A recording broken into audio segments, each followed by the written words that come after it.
It was nighttime when everybody had gone to sleep. A man gets up. He turns on the TV.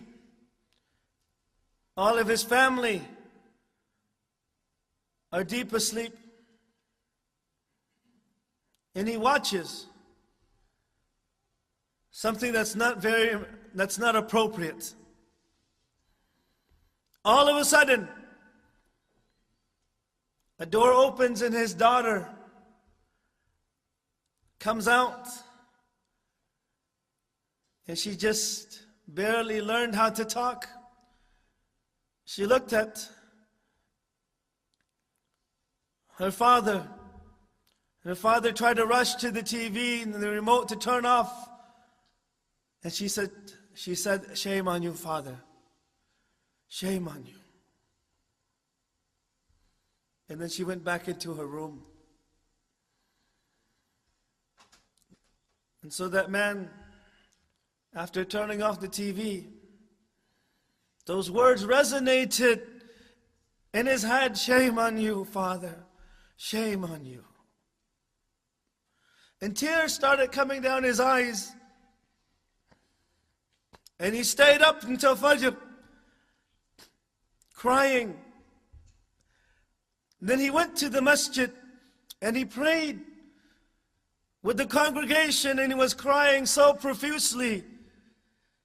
Some of the brothers who had not seen him that Fajr prayer, they said, "Are you okay, brother?" He said, "I'm okay."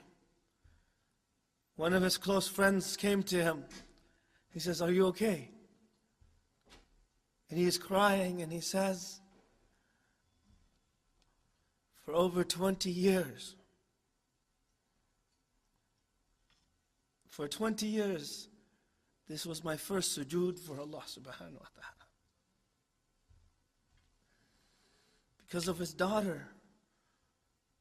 His daughter came on and said, 'Shame on you.' So he went to work that morning. And of course he was very tired because he didn't get much sleep at night. His wife tried to call him, but she couldn't reach him. He came home, and she said, "Honey, our daughter just passed away." His daughter passed away.